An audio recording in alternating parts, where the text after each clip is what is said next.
Welcome to episode 381 of 10 Minute Record Reviews. And this is the ninth in my series of label guides. It's my great pleasure today to be talking about Bethlehem Records, a small label which began kind of inauspiciously in the early 1950s, but then rockets right into the center of the jazz universe when Creed Taylor arrives in 1954. Bethlehem is one of my favorite jazz labels for a variety of reasons. First of all, as a small label, it existed for a number of years and prospered for a number of years in a period of intense competition in the jazz business, putting out a product which, at least for a while, was competitive with pretty much anything else that was coming out. It was also ground zero for the career of Creed Taylor, one of the most influential and successful producers and record executives in jazz history. Like pretty much everything Taylor did the rest of his career, Bethlehem's products were wonderfully engineered. They were produced in beautiful packages. Bethlehem took chances and gambles, not only on up and coming artists, but also on people who'd been around the block, and I guess whom Bethlehem kind of refurbished in the studio, possibly because Bethlehem's producers and execs were largely rookies. They gave a far greater degree of artistic control to the musicians than was common at other jazz labels. But above all, Bethlehem, in a short period of time, delivers an impressively diverse catalog of wonderful jazz. They covered off pretty much every style of jazz that was going in the mid 1950s: East Coast bop, West Coast cool, big bands, some swing stuff, and an impressive array of vocal talent. The results were often, or perhaps even regularly, spectacular. And when the end came, which sad to say it did prematurely for Bethlehem, it was much less to do with the music and much more to do with executive level shenanigans. Due to all these factors, some of them planned, some of them less so, what happens is that many of Bethlehem's artists go on to create their greatest works with the label. Here I'm thinking about singers like Mel Torme or Chris Connor. And others who would go on to even greater things, like Nina Simone, end up doing their very first works for the label. So even though Bethlehem's tale is quite short, it is a really important chapter in the evolution of jazz from the mid 1950s going forward. In this video, I'll talk about the founding of Bethlehem Records and the impact that the young Creed Taylor had on his arrival. I'll talk about the great years of the mid 1950s, the departure of Creed Taylor, and then the period of decline in which artistic brilliance sometimes went toe to toe with mismanagement and neglect. And finally, I'll discuss the label's output from a collector's perspective and offer a few tips, as usual, for the beginning collector. Before I get going, I'd like to acknowledge some of the original and secondary material that I've consulted making this video. No surprise, it includes some of the great work done at the Jazz Discography Project, by the London Jazz Collector, and by Mark Myers in his fantastic blog Jazz Wax, which includes, in this case, two great interviews, extended interviews, one with Creed Taylor and another with the singer Chris Connor. I should mention, too, that Leo Sidran did a wonderful interview of Creed Taylor on his Third Story podcast. Special mention, too, to Tyler Alpern, who on his blog offers up interviews he did with Gus Wildi, the founder, and also the legendary cover designer Bert Goldblatt, and also Kiyoshi Koyama, who did this great interview of Chris Connor. I need to give a huge thank you to Mike Callahan and Dave Edwards, who compiled an extensive and very detailed history of Bethlehem Records, which is still magically somehow available on the web and on which I've relied fairly heavily at points. And finally, I'd like to give a shout out to the vinyl community's own Jazz Shepherd, who has been banging the drum about Bethlehem Records, quite rightly, I would say, for a number of years.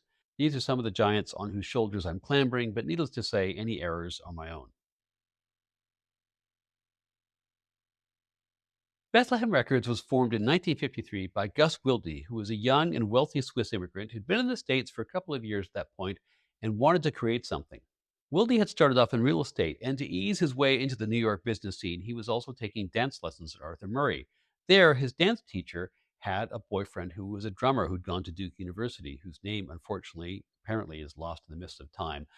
But in any event, he finds out from his girlfriend that this guy who's taking dance lessons has a lot of money and is also really interested in music. And he says to her, maybe introduce me and let me see if I can persuade him to start a record company. They get introduced, and Wildy does get persuaded. And the name they choose for the company is Bethlehem, chosen simply because it was a memorable name. The very first signing at Bethlehem is a singer, Chris Connor, whom Wildy had heard singing at Birdland, and he had offered her a 2-year contract on the spot. Connor hailed originally from Kansas. She'd come to New York in 1949 to seek her fortune, and eventually she'd landed a regular gig with the Claude Thornhill Orchestra. Thornhill was an innovative band leader, and the orchestra played great music. But the trouble was that in the early 1950s, big bands were becoming less and less economically viable, and eventually Connor ends up leaving in search of more regular work.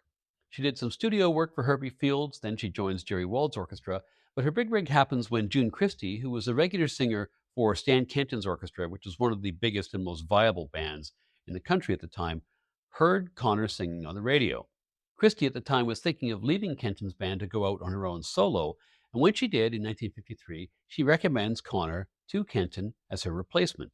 For Connor, this was the big time. She was now singing for a nationally known orchestra which toured all over the country, but the touring ended up being kind of the problem. It was a punishing schedule, and after 6 months, she decided she'd had enough of that, and she left Kenton to go solo on her own. Back in New York in the fall of 1953, her new manager books her into Birdland for a couple of weeks. There she is singing in the bandstand. Gus Wildi walks in, and the rest is history, or almost. Wildi's initial idea, notwithstanding Connor's pedigree as a jazz artist, was to market her as a pop singer. So, under Bethlehem's first musical director, Cy Oliver, she goes into the studio in December 1953 with a big band and makes several tracks. These are all pop numbers like Pigtails, Honky Tonk, Chiquita from Chihuahua. She would recall later that those sides were, quote, a kick, but they didn't do anything to trouble the people who managed record charts. So, on the one hand, Wilde has signed this great new star, but on the other, they're failing to get the best out of her, and the label is staggering financially less than a year after it began. However, at this point, Creed Taylor enters the scene. Taylor was from Virginia. He'd been a trumpeter. He had studied at Duke, and then he'd gone into the Army. It was the time of the Korean War. He was posted for a while in San Diego, and then he shipped out to active duty before coming back to the States in 1953. At first, he'd gone back home to Virginia, but he soon makes his way to New York in the spring of 1954. Taylor, in all fairness, had been fairly limited as a trumpeter, but he had evolved in the intervening years into something more momentous, which was somebody who had a very clear idea about how recorded jazz should sound and how it shouldn't sound. In particular, he was extremely put off by the sound of Norman Grantz's jazz at the Philharmonic records, which were very popular in the States in the late 40s and early 1950s. The long, extended solos, hyping up the crowd, all kinds of pyrotechnics. As Taylor put it, these records were a circus. He wanted jazz to be accessible. He wanted it to be clearly recorded. He wanted the records to be all about the music. And he came to New York with one idea in mind, and that was to produce records. When he arrives, he rents a room at the corner of 86th and Riverside Drive.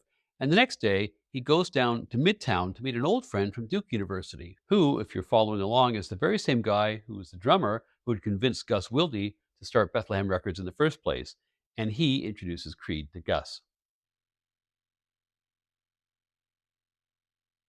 Taylor immediately pitches Wilde on his ideas, chief amongst which was the idea that they were wasting Chris Connor's talent by having her sing pop. She was a jazz singer. She should be singing jazz.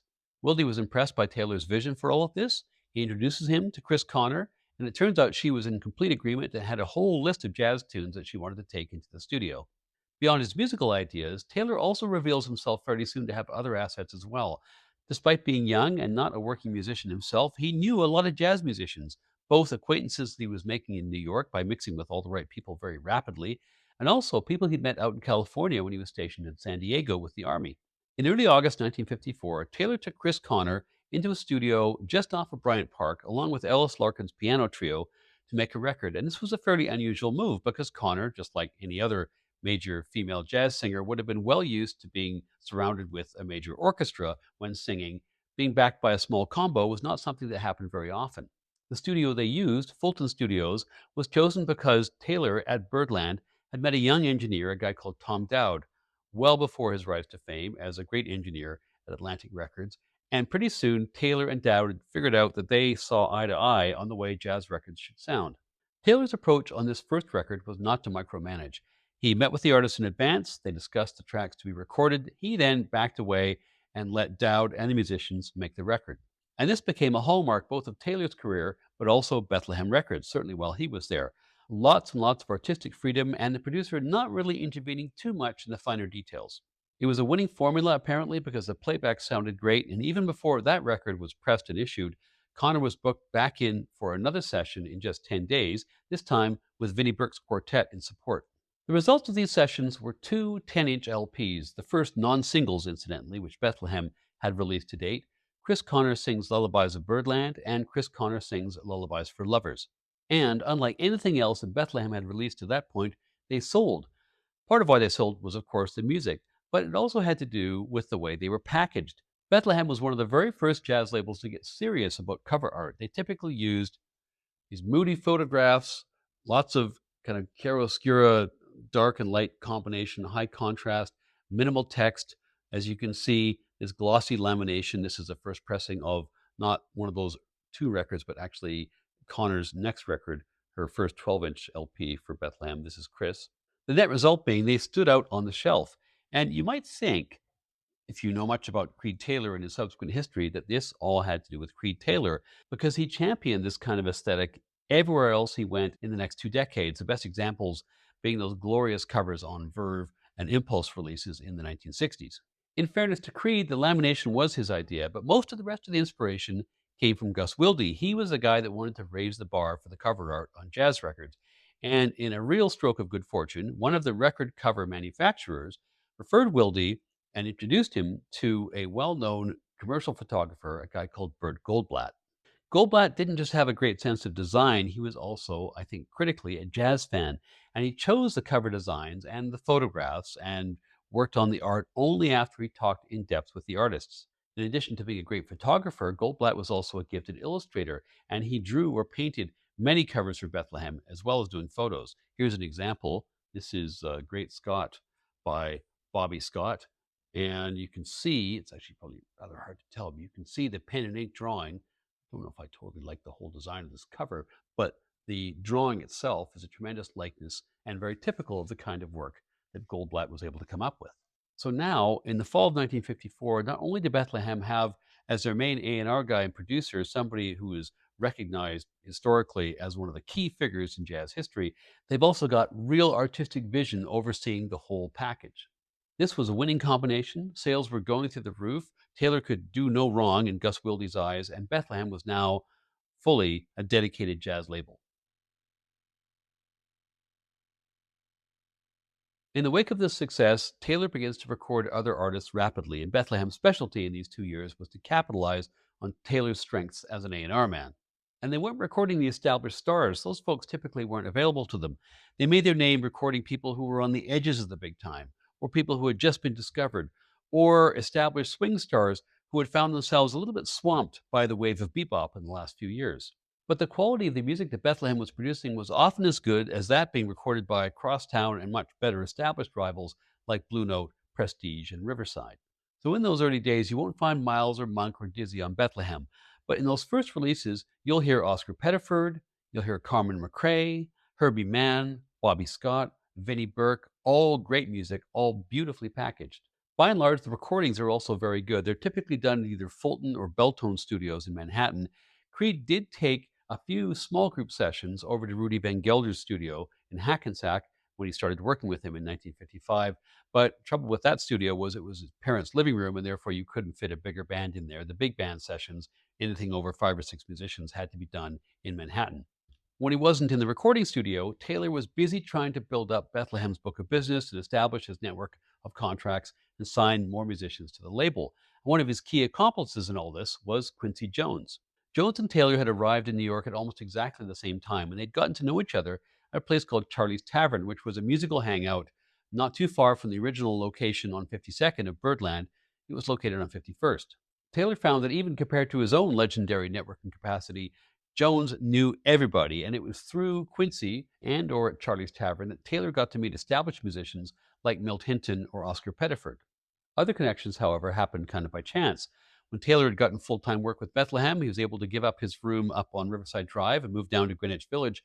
And there, out of his back window, he could hear a guy practicing flute. And after doing a little triangulation, he figured out where it was, and he went and knocked on the door, and it turned out it was Herbie Mann, who'd done a few low-impact recordings at that point, but would go on to make a whole bunch of records at Bethlehem and basically make his name with the label. Hard as he was working in New York, Taylor's influence on Bethlehem was not just limited to that environment. As I mentioned, when he was in the Army, he'd been posted to San Diego, and while he was there in that year, he'd spent as much of his time as he could traveling up the coast to Hermosa Beach to go to the Lighthouse Cafe, basically ground zero for the blossoming LA jazz scene. And he told Wilde not to sleep on all the great talent out there. Wilde takes his advice, and in November 1954, he hires a guy called James Red Clyde to run Bethlehem's operations on the West Coast. Clyde was recommended to Wilde by a local DJ. It's not really clear to me what his CV consisted of in the music business prior to joining Bethlehem, because you don't find any credits really for anything prior to that point. But my best guess is that he was either employed or somehow connected to the famous studio Radio Recorders on Santa Monica Boulevard in Hollywood, because that was where, when he was with Bethlehem, he insisted on making pretty much all of his records. Clyde got active right away, and within 2 months, he had a couple of great records in the can already, both by performers who were regulars at the Lighthouse, the drummer Stan Levy and the trumpeter Conte Candoli. Those records are Stan Levy plays the compositions of Cooper, Holman, and Giuffre, and Sincerely Conte. Those are two of the finer records on Bethlehem, and both of those artists would go on to record either as leaders or as sidemen on several other releases for Bethlehem, all of which are excellent. Here's one, an example. This is Stan Levy's Grand Stan. This is obviously from the 12-inch era. This one, fantastic cover. It took me the longest time to realize that was a slinky underneath the somewhat Italian color scheme. Conte Candoli. This is sometimes called Toot Sweet, but Conte Candoli is actually the name of the record. And this one by another West Coaster, Red Mitchell, the bassist. This is actually his debut, and it features Conte Candoli on trumpet, Chuck Thompson, actually, not Stan Levy on drums. This is another fantastic record. And again, there was Bethlehem out there digging up this fantastic talent and making effectively hard bop records. All three of these are hard bop records, which were the equal of anything coming out in New York at the time. With things going very well, Taylor then, for the beginning of 1955, starts to plan a series of releases, which he's going to call a little sub-series called East Coast Jazz, which was kind of an in-joke because most people who were serious listeners to both East Coast and West Coast jazz were already realizing there really wasn't that much to choose between the two. For collectors out there, there are theoretically 9 of these East Coast jazz releases. It's a bit tricky because some of them are released on both 10-inch and 12-inch, but with extra tracks on the 12-inch. Here are some of the ones I have. This is Milt Hinton's East Coast Jazz. This is, if you can see, number 5 in the series. This is another one by the trombonist. Again, look at the covers. Look at the laminated covers and all the rest of it. This is really classy stuff. Irby Green. This is East Coast Jazz 6, just called Irby. And here's one of the earlier ones. This is from the 10-inch era. This is Vinnie Burke's quartet recording East Coast Jazz. You can see it's number 2. There's Vinnie looking contemplative. Oh, and I have this one too by Kay Winding and J.J. Johnson.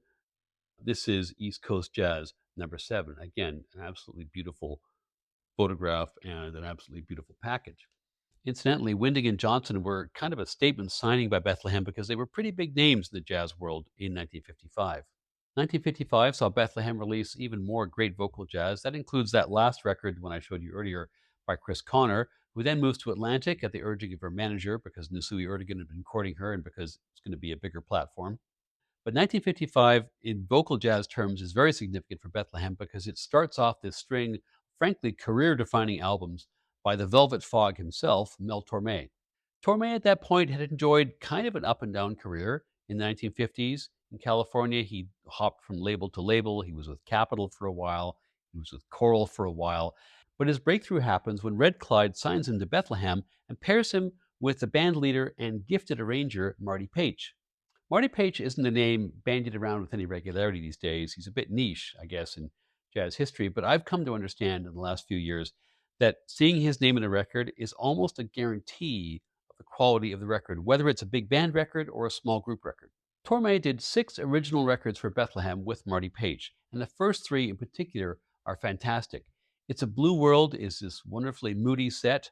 Then he releases this one, Mel Torme with the Marty Paich Dectet. You can see the Goldblatt cover, which is a caricature of Mel made entirely of photographs of cars, which is kind of cool. My favorite may, in fact, be this one, which is, I think, one of the very best records that Bethlehem ever released, and that is Mel Torme Sings Fred Astaire. Possibly the best album of Torme's career. If you see any of those, grab them.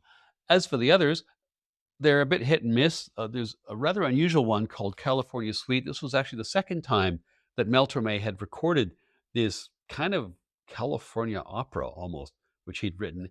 It's kind of weird music. Some of it's very good jazz, and other parts of it sound a bit like a travelogue or a Chamber of Commerce advertisement. There's also a very unusual story about a 3-record set that Torme and others did called Porgy and Bess, which I will talk about in a bit.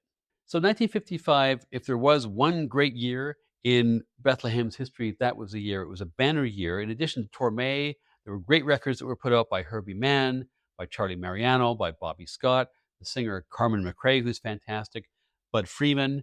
Here's the Bud Freeman record, and just like the Torme record, it's a caricature of Bud, only it's all done with saxophones. Again, part of Bert Goldblatt's genius.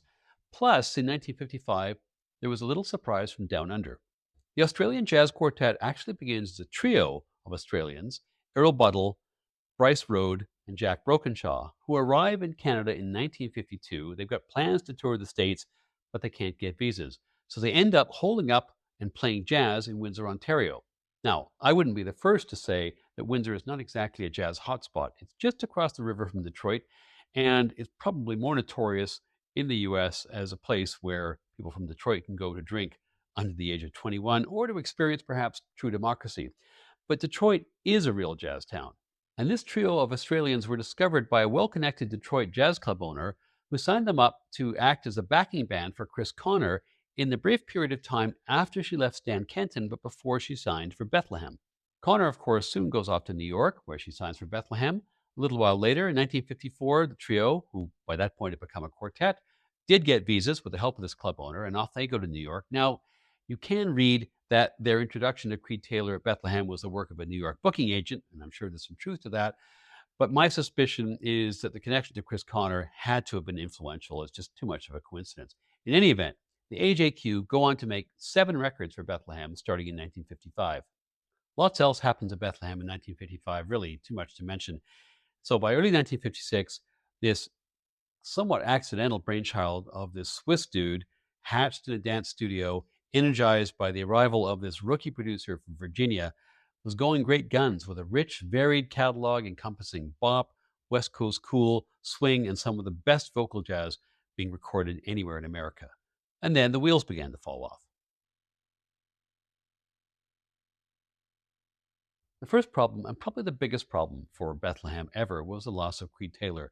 Taylor was nothing if not ambitious, and although Gus Wildi had always backed him financially, really with a blank check for the most part, Taylor knew there was a limit to what he could achieve at a small label, which for the most part relied somewhat on getting lucky and also on feeding off the scraps that the big boys were not gobbling up. In late 1955, Taylor reads an ad in Billboard saying that the big Hollywood entertainment company ABC Paramount was going to start a record label in New York. Knowing they'd have much deeper pockets than Gus Wildi, he cold calls their execs in early 1956, pitches them on his skills, gets hired to do A&R and production duties, starts to squeeze jazz into the catalog to good effect, and in just a couple of years gets greenlighted to start their now famous jazz sub-imprint, Impulse. The rest of Taylor's story is gripping, and I'll refer you to my label guides for CTI and Impulse for the rest of all that. But as regards Bethlehem, his departure leaves a massive hole. Red Clyde, the head of operations out in California, was now left as the main A&R guy for the label. He had done pretty well to that point, but in 1956, he makes an epic blunder. I mentioned Mel Torme earlier. Clyde had this idea to feature Torme in an extended treatment of the George Gershwin opera Porgy and Bess. It would co-feature another Bethlehem singer, Frances Faye, and a whole bunch of other talent signed to the label, practically everybody. It ends up being 3 12-inch LPs in length, practically unheard of in 1956, and there are any number of other issues with this project beyond the length. First of all, Gershwin had originally stipulated that all performances of this opera should have an all-black cast. The Bethlehem production was entirely white.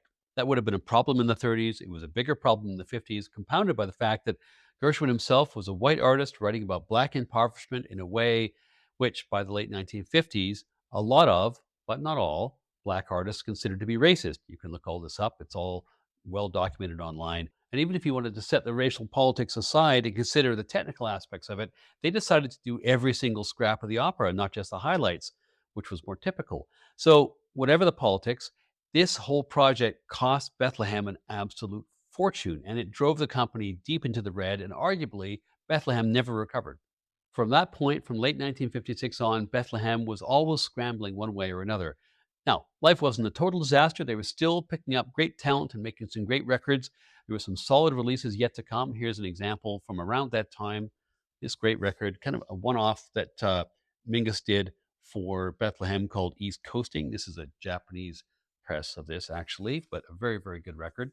Bethlehem also releases around this time an album called The Winner's Circle, which was a various artists' effort, which was all based on people who had won various downbeat polls, which features John Coltrane. That record then and later on would sell a lot of copies. They also were able to feature young up-and-comer Duke Ellington on a couple of records in 1956 before he then takes the stage at Newport that summer and has his whole career revival and would be priced out of Bethlehem's reach after that.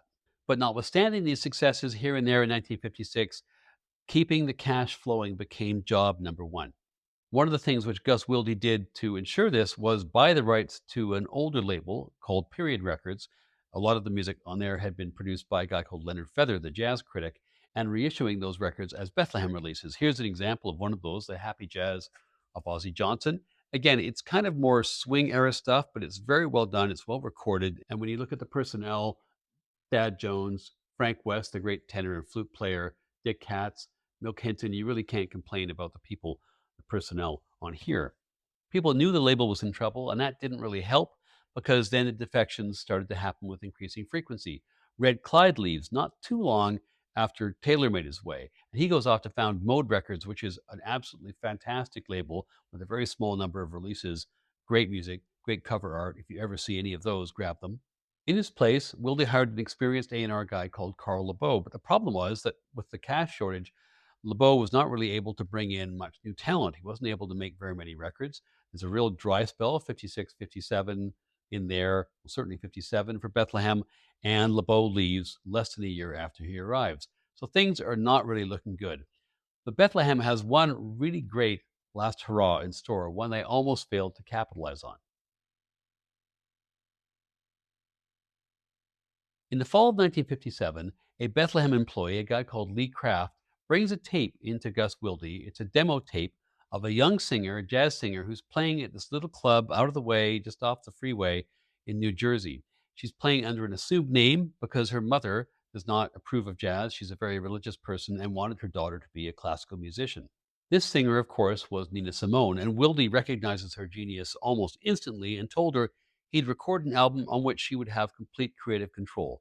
In December of 1957, Nina would record 14 tracks for Bethlehem, from which an album would emerge, which is arguably the finest thing that Bethlehem ever released. But at first, it just sat in the can. The problem was that the label was incredibly broke after the whole Porgy and Bess debacle. With Creed Taylor's magic long gone, Wilde was trying all kinds of things to raise cash. I mentioned that he had bought Period Records and was reissuing those. He'd also begun to reissue some of Bethlehem's bestsellers from years past under a budget label called Rep Records. Here is an example of this. This is a record called Stu Williamson Plays by the California-based trumpeter and brother of Claude Williamson, Stu Williamson. This is on Rep, but as you'll see, the label for Rep looks extraordinarily like the label for Bethlehem. It's just a different color scheme. These were done on budget vinyl, and sometimes the surface noise is not what it might be, but it's not really consistent. Anyway, he was trying this, wasn't really working out very well. So eventually he's getting desperate and he ends up lying down with the dogs and getting up with fleas. The dog, in this case, was a record exec called Sid Nathan, who ran a company called King Records out of Cincinnati. He bought, in 1958, 50% of Bethlehem from Gus Wildi. The trouble was that it was actually more than 50% because Nathan had in-house record pressing and production capacity and distribution capacity, so he could basically make all the decisions about what was going to get produced, what was going to get distributed. So he was now basically calling pretty much all the shots for Bethlehem. And Nathan's emergence as de facto label boss starts to cause problems immediately, particularly with respect to Nina Simone. I'd mentioned that Bethlehem had become known for ceding almost all artistic control to the musicians who were making their records. This ceased under Sid Nathan, who was much more used to telling his artists what they were going to record, where they were going to record it, with whom, and when. He listened to the tracks that Nina had recorded, decided which songs out of the 14 were going to go on the record, and then goes to Nina's apartment in New York, cold knocks on the door, and tells her, here's a list of other songs that I want you to record for the label. Well, you can imagine, if you know anything about Nina Simone, how this went down, like a lead balloon. She tells him off, and he, out of spite, refuses to renew her contract and also refuses to release her record until her current contract had run out. Nina, who, bear in mind, still at this point is an unreleased artist, an unknown artist, then signs for Colpix Records. And once she does, then Nathan finally releases her debut. Here it is, Little Girl Blue. It's not really titled as such on the cover, but that is the name by which it is known. Over a year after it was recorded. And on top of that, he does absolutely nothing to promote it. He also releases no singles from this record. And in fact, of course, the biggest hit on this record is My Baby Just Cares for Me, which doesn't actually become a hit song until 1987 when it's featured in a Chanel perfume advertisement. However, there were some songs on this record that did get some radio play thanks to an enterprising DJ in Philadelphia. He began to play some of the album cuts, and in particular, one of them, I Loves You Porgy, began to get some traction. Nathan still refused to release this as a single, despite the fact that Wildi and Simone were both pleading for him to do so. I find it kind of ironic that it's her version of I Loves You Porgy, which is her big breakthrough, given the real trouble that the Porgy and Bess soundtrack had gotten the label into just a year before. Eventually, Nathan relents and he agrees to release this as a single, and it goes to number 18, not on the Billboard Jazz chart, but on the Billboard Hot 100. It's the biggest single hit that Bethlehem ever had, at least until My Baby Just Cares for Me becomes a latter day hit in the 1980s. So the singles are selling, the album is selling, this is all great. The problem was that Nathan, out of spite, had driven their star performer out of the label. They were desperately trying to capitalize. They took the 3 remaining tracks that had not gone on that record and put them on a female vocal compilation, putting it out under her name somewhat deceptively. And when that record comes out in March 1960, it's basically the beginning of the end for Bethlehem. Much of the A&R competence that the label had ever had was gone.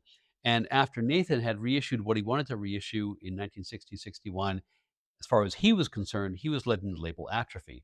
The only hope the label still had was its founder and nominal 50% interest holder, Gus Wildi.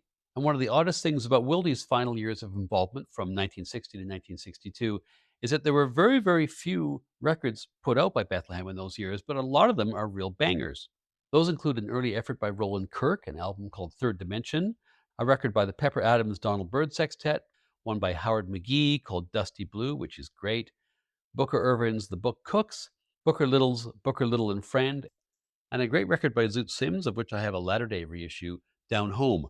The fact that any of these records were recorded and saw the light of day at all is largely down to the last great contributor to the Bethlehem Records story, Teddy Charles. Charles was a vibes player who'd recorded widely in New York in the 1950s, including for Bethlehem, and he'd been brought in by Wildi as a producer, also to use his connections to bring in new talent. Given the lack of backing which Wildi and Charles were given by Nathan in this period, it's amazing they put out the records they did. But eventually, Wildi sees the writing on the wall and he sells the rest of his stake to Nathan in 1962. At this point, that trickle of music basically becomes a full stop. And the decline in the fortunes of a label which had produced so much good music and had signed so many great artists was baffling to a lot of people. Mel Torme's famous quote was, "I didn't leave Bethlehem, Bethlehem left me." All this apparently due to a mixture of spite, incompetence, and neglect, largely on the part of Sid Nathan. Bethlehem is basically dormant at that point, or certainly by 1965. Nathan, who did nothing more with it, dies in 1968. His company, King Records, and its subsidiary, Bethlehem, are bought first by Starday Records, which is a big country music label out of Nashville, which, perhaps unsurprisingly, did not much with the catalog. Eventually, the Bethlehem catalog is bought by the Care Brothers, I think I'm pronouncing that correctly, who own South Soul Records, the big Latin and then later on disco label out of New York. And they end up doing a reasonably meaty series of reissues in the 1970s, although it's nothing compared to what Fantasy Records would do with, for instance, the Prestige and Riverside catalogs later on. In the ensuing decades, Bethlehem was swallowed up and then swallowed up again in that increasingly tedious series of mergers and mega mergers which characterized the whole music industry in the 80s and the 90s. These days, they're owned by the big German musical conglomerate BMG, but the real story of Bethlehem since the 1970s is the absolute paucity of serious reissue campaigns. By my count, in the last 30 years, of the more than 200 10-inch and 12-inch records of original material released by Bethlehem during the Gus Wildi years, just 43 have been reissued. Like so many classic jazz labels of the 1950s and 1960s, the rights to Bethlehem's back catalog have changed hands many times in the last 50 years. But the unfortunate thing about Bethlehem, unlike Blue Note or Prestige or Riverside or Contemporary or all those other great labels, is that there has not been much reverence in the way that reissues have been dealt with, nor has there been reverence for the fabulous original cover art. Once a label got swallowed up in the later 1960s, you can pretty much take nothing for granted in what happens later. And by that I mean the use of original master tapes or original art or original catalog numbers or original album titles. That doesn't mean you should only look for original classic era releases, but if you aren't, you need to be cautious. So here I'm going to talk about releases from that classic period, 1954 1962, 63, and then I'll add some thoughts about some of the quality reissues which have emerged. As I've done for other labels, I'll organize my discussion of Bethlehem's releases according to the various series of catalog numbers. There are a few little outliers or a couple of little catalog series that have 4 or 5 releases on that are somewhat at odds with the rest of the catalog. Overwhelmingly, the most important releases on Bethlehem are on 3 different catalog series: the 1000 series, deluxe 2-digit series, and the 6000 series. And it's those 3 series which will be my focus here. At the outset, I should say that I'm going to deal with mono versions first. I will talk about stereo variations later on. There aren't too many of those for Bethlehem. As many viewers will know, the format which bridged the 78 shellac era in the 1940s and the advent of the 12-inch vinyl 33 and a third LP from 1955 on is the 10-inch LP, typically at 33 and a third, between about 1949 and 1955. Bethlehem releases 38 10-inch LPs from 1954 to 1955. All of them are mono. All of them have catalog numbers starting with BCP and then a 1000 series number. The labels are all red and they all continue the treble clef and olive garland logo, which you can find on early Bethlehem singles. Here's an early Chris Connor pop era single, and here's the logo as found on her first 10-inch record for Bethlehem. Deep Groove, which normally is very standard for 10-inch releases, anything from 1954 55, is actually on these Bethlehem 10 inches only present through the first 22 consistently and then sporadically after that, which matters for collectors because normally speaking, if you have a 10-inch record and you're lacking Deep Groove, you would suggest that's not an original 1950s pressing, but that is different for the Bethlehem 10 inches. Unsurprisingly, these 10-inch records from Bethlehem are rare as hen's teeth. I have a couple of them. This one is by Bobby Scott. It's the 4th overall release on Bethlehem. And here I'll just show you there's a logo I was talking about. You can see this one has Deep Groove. And here another one I've already shown you. This is Vinnie Burke's quartet date from early 1955 from that East Coast Jazz series. All of the records in this series are from the period of time when Creed Taylor was at the label. For the most part, if it's a New York-based record, Taylor himself was a producer. The records produced out in LA, like those by Stu Williamson or Conte Kendoli, are produced by Red Clyde. The 10-inch format and the BCP 1000 series was replaced in 1955 when the 12-inch LP becomes the industry standard. And the series which replaces it is a so-called deluxe 12-inch series. The deluxe series had 2-digit catalog numbers which begin with BCP. Here's an example. This is an Irby Green record. You can see there's the catalog number BCP 14. This series runs from 1955 all the way to 1964. Taylor produces some of the early ones, but nothing after the spring of 1956. There are about 90 records in the deluxe series, but the first 10 releases are actually repackaging of 10-inch material. This was very common. Everybody did this. Blue Note did this. Contemporary did this. I think Riverside and Prestige did it as well. They would take old 10-inch records, which typically only hold about 7 or 8 songs, add 3 or 4 more tracks, and make it a 12-inch album. And at the tail end of the deluxe series is also a run of about 10 or so, I forget the exact number, compilations. So there are about 65 or 70 albums worth of original material in the deluxe series. There are some superb LPs in here, and as with every series on Bethlehem, the style of jazz varies wildly, even if the quality is normally good, regardless of style. Bethlehem tended to produce 4 kinds of jazz: older style swing, vocal jazz, sometimes with a small group, sometimes with a big band, East Coast bop, and West Coast cool, although, as I mentioned before, the latter two sometimes are indistinguishable from each other, so let's call it 3.5 styles of jazz. Some that I would single out from the more hard bopish and maybe harder edged West Coast stuff would include This one, number 78, which is Red Mitchell's debut record, and there, incidentally, is there's the deluxe series inscription. That's the only way that you can tell some of these are the deluxe series. And actually, they stopped doing that after a while. But you can tell also from the double digit. There we are, from the double digit catalog number. Conti Candoli's absolutely marvelous self-titled record, and this one, Stan Levy's great record called Grandstand. You'll see at this point, even though this is from that series, there's the catalog number BCP 71. They've abandoned that small lettering. They've now gone with their funky new logo. More on the logos later on. The vocal jazz in this series includes some of the biggest names associated with Bethlehem, of course, the Chris Connor record, which I mentioned, and some of the great work which Mel Torme did with Marty Paich. And I would also recommend from this series a couple of records by a more obscure group, maybe not as cutting edge in a hard bop sense as you might have gotten in the late 1950s, but still pretty cool music. It's a group called The Six. Here's one. It's actually a London Records UK reissue. Again, more on those later, called The Six. And then they did another one with a very idiosyncratically natured title, The View from Jazzbo's Head. Al Jazzbo Collins was a well-known jazz DJ, and I guess they were marketing this record based on his name. Incidentally, I mentioned Rep Records. This is another one of these records, which is part of Gus Wildi's desperate attempts to raise cash, also a reissue of something which originally came out on Bethlehem in the deluxe series. I have to say that although the East Coast Jazz series sounds so promising, here's Creed Taylor putting together a bespoke list of 9 records of East Coast jazz, I think it's actually one of the more disappointing aspects of the whole label. The recording quality is not great on some of them. I don't know why that is. Partly maybe the instrumentation. Some of these feature bassists who are not that well mic'd. Again, it's early in Taylor's recording career. Here is an example record I think is a little underwhelming. It's by Milt Hinton. It's East Coast Jazz number 5.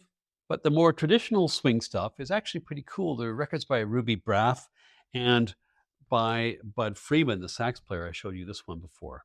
There are also a few Holy Grail releases, which I guess is code for I don't have them, and I would love to find them, which are crying out for an affordable reissue. Those include a much sought after record by Herbie Nichols called Love, Gloom, Cash, Love, which I think must go on the list of the greatest jazz album titles ever. Johnny Hartman's record, Songs from the Heart, and either of Claude Williamson's LPs for Bethlehem. If you see any of those, grab them. The third important series from the original run at Bethlehem is the 6000 series, and this series starts a year after the 12-inch deluxe series begins. Why this happens then, I'm not sure, but I think it coincides with Creed Taylor's departure, leaving Red Clyde as the main man in the production and the A&R department. Early in this series, too, the Bethlehem logo changes. Gone are the olive branches and the treble clef and the serif font. In comes an altogether more architectural-looking design. And the same change, incidentally, also happens on the deluxe double-digit series at the same time. That compass point logo, which looks so cool, I think, weirdly only lasts for about a year or so. It starts to disappear in the latter part of 1957 and is gone by late 1958. The early releases in the 6000 series, as with the deluxe double-digit series, also contain repackaged material from the 10-inch era. The catalog numbers in the 6000 series run from 6001 to 6073. They didn't use 6060 for some reason, but all the rest of the numbers are used. And if you take away the repackaged material and a few various artist compilations, you're left with somewhere between 55 and 60 albums of original music in this series. And again, as with the other series, there's no real rhyme or reason as to the kind of music which is on this series, why this series exists standalone compared to the other ones. Same Bethlehem combination, swing, East Coast bop, West Coast cool, plus a little bit of West Coast hard bop, vocal jazz in abundance. I would note, however, that this series is the one which contains that late, great flurry of records overseen by Teddy Charles, the ones from the early 60s, which include records by Mal Waldron, Zoot Sims, Booker Ervin, and Roland Kirk. It's also the series which contains 2 of the real gems in the Bethlehem catalog, Nina Simone's Little Girl Blue and Mingus's East Coasting. When it comes to stereo, Bethlehem releases records in that format quite early, around 1957, but as my 26 Bethlehems are all mono releases, I can't speak to the quality of the stereo or if in fact those early stereo releases are true stereo or not.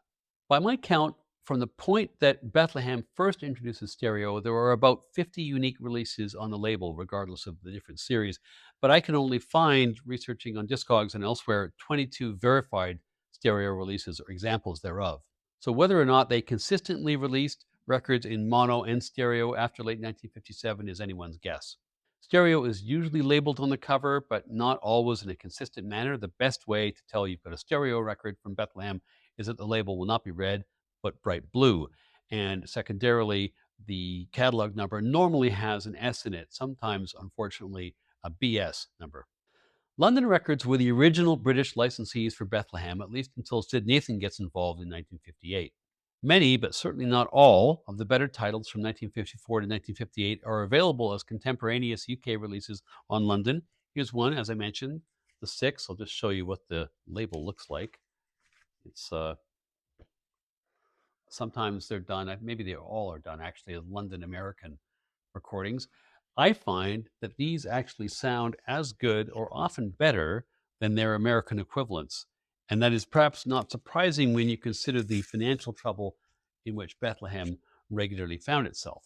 In any event, they're more than worth seeking out if you can't find an early US pressing. After 1958, the UK reissues get more uneven. It appears that the rights changed from London to Parlophone. Maybe Sid Nathan had something to do with that. I don't know. But despite the fact that Parlophone had a dedicated Bethlehem series sub-imprint, there are just 17 releases on that series that I can find.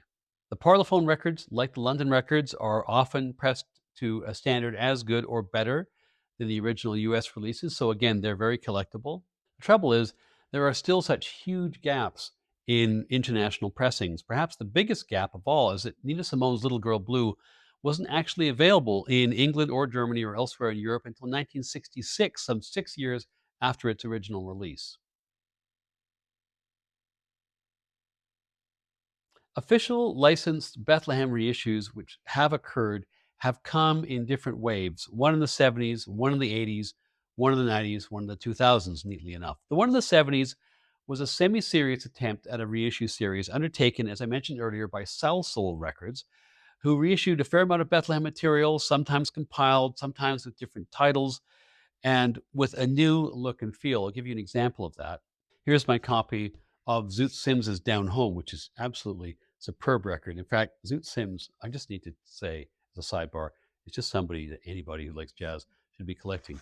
Here, they've taken the original cover and they've sort of inset it in a very unsatisfactory kind of way. Here is the label, which, as you can see, is fundamentally different from the prior look and feel of Bethlehem. They've gotten rid of the old logo. They've got a sort of funky 70s kind of look to it. Not sure why all that is. It might be something as prosaic as not having access to the original ORD files. Eventually, Salsoul settles on what I would call kind of a racing stripe design. I don't have any of those, with new titles for the records many times, just to confuse you. That Zoot Sims record sounds pretty good. I suspect the others sound okay as well. I've not heard to the contrary. I would just say when it comes to any of the Salsoul releases, look carefully at the title and the track listing to make sure you're not just rebuying something which was originally released with a different title and a different look. In the 1980s, starting in 1984 and all the way through the rest of the decade, there's a reissue campaign by a company called Fresh Sounds Records out of Barcelona. It's unclear to me whether or not those were officially licensed. There's a lot of chat online about copyright, EU law, interviews of people claiming things were purchased or maybe not purchased. I don't really have any opinions about this. I don't know who's right. What's clear is that Fresh Sounds have attempted to replicate the look and feel of Bethlehem Records, unusually, including not just the label, but the use of a deep groove record press as well. There's somewhere around 50 to 60 of these, either replicas of the original records or some compilations. Supposedly, they sound okay, but the provenance question, I would say, is the big one, and I'm a bit hesitant to recommend records where the royalties can't be demonstrated to have gone to the artists. In the early 1990s, there are a number of Bethlehem reissues done by Nippon Columbia, a company which I understand have the rights to Columbia releases in Japan, and I suppose somewhere through the whole circus of mergers and buyouts, they, for a window of time, had access to the Bethlehem back catalog. Japan doesn't really do gray market labels, so I kind of assume that these are legit. The trouble is there just aren't that many of them. There's just 8 or 9, but there are some of the very best ones there, like the one by Mingus, like Mal Waldron's Bethlehem record, and records by Chris Connor. The year 2000 was kind of a special year in Bethlehem reissues because it saw a very cool Japanese reissue series by Toshiba EMI of replicas of some of Bethlehem's early 10-inch records. There are some 24 of these. They're all pressed on 10-inch vinyl with the original cover art and liner notes. That's all very cool, but sadly, that was kind of the last hurrah because since then, releases of any kind, reissues of Bethlehem on vinyl, have been extremely sporadic. From 2001 until the present day, excluding some dubious compilations and some remixes, just 26 Bethlehem albums have been reissued. Some have been reissued multiple times, unsurprisingly, like Nina Simone's Little Girl Blue and the Winner's Circle record, which features John Coltrane. Of course, here I'm talking about legitimate reissues, which have been licensed. I'm not talking about gray market releases, of which there are an absolute ton, particularly of Nina Simone, and I won't waste our collective time talking about those. Bottom line, vinyl fans, is that there needs to be sustained pressure put on BMG to reissue some of this fantastic music in a legitimately licensed and affordable and accessible way. So, thinking about Bethlehem and the art of collecting Bethlehem, here are some key points for those of you who might consider yourself to be beginning collectors in the form of some tips. First of all, as is probably obvious, Bethlehem records are kind of rare, which means they're kind of hard to find and they can be kind of pricey. They were never pressed in large quantities, and reissues have been sporadic and limited in their scope. All that said, OG copies are not on a par price wise with Blue Note, Prestige, or Riverside. They're normally, or many of them anyway, are attainable, but they're not cheap either. They're kind of on a par with, say, Amnesty or contemporary original pressings. A second tip, which you can probably infer from what's gone before, is that Bethlehem has many different musical styles, and you can't predict the kind of music it's going to be just because it's on the Bethlehem label. It could be big band, it could be East Coast, it could be West Coast, it could be vocal jazz, it could be small group. And I would be surprised if there's somebody out there who likes all of Bethlehem's catalog. It's very much a label to dip into and decide, okay, here are the kinds of music that I enjoy, the albums that I really want to collect. My third tip would be, if in doubt and you want to focus in on those records which are widely considered to be some of the best stuff that Bethlehem ever did, I would stick to two categories: the West Coast stuff and the vocal jazz. In terms of the latter, Mel Torme made some of the finest vocal jazz records ever made with Bethlehem, as did Carmen McRae, as did Francis Faye, as did Chris Connor, as of course did Nina Simone. What I find special about Bethlehem vocal jazz is the degree to which the singers really connect with the lyrics in the way that other very well-known jazz singers sometimes don't do. They're all super collectible and they're all super enjoyable. And I would just say Bethlehem vocal jazz is something to grab. There are a few duds and oddities in there, but they're kind of rare. As for the small group West Coast combos, which are hard bopish in nature, they are right up there with the best hard bop records on any label in the 1950s. And by this, I mean records by Stan Levy, Claude Williamson, Conte Candoli, Stu Williamson, Red Mitchell, even Russ Garcia, and others from the great LA scene. A fourth tip is to pay attention to the era when the music is being made. There's one truly great era at Bethlehem from 1954 to 1956, when most of the music being put out was, if not all world, at least very high quality. There's then kind of an up and down fallow period, punctuated by a couple of great records like Mingus's record and the Nina Simone record. And then you have that late flurry of the records produced by Teddy Charles between 1960 and 1962. My final tip would be to suggest a bit of a hierarchy of issues that you should be looking for. I would start by looking for an American original press or an early press. If I couldn't find that, I would then look to see if there were a UK pressing from the classic Gus Wildi era, 1954 to 1962. If I can't find that, then I'm looking to see if I can find a Japanese pressing. And if I can't find that, then I would look for some of the 70s pressings done by Sal Soul with that funky gray label. Once you get beyond those four categories, I wouldn't say don't buy it, but I would say do your research carefully. So that brings what I have to offer on Bethlehem Records to a conclusion. I hope you've enjoyed this video, and as always, I greatly appreciate any comments you feel like leaving below. Thank you very much for watching, and we'll see you next time.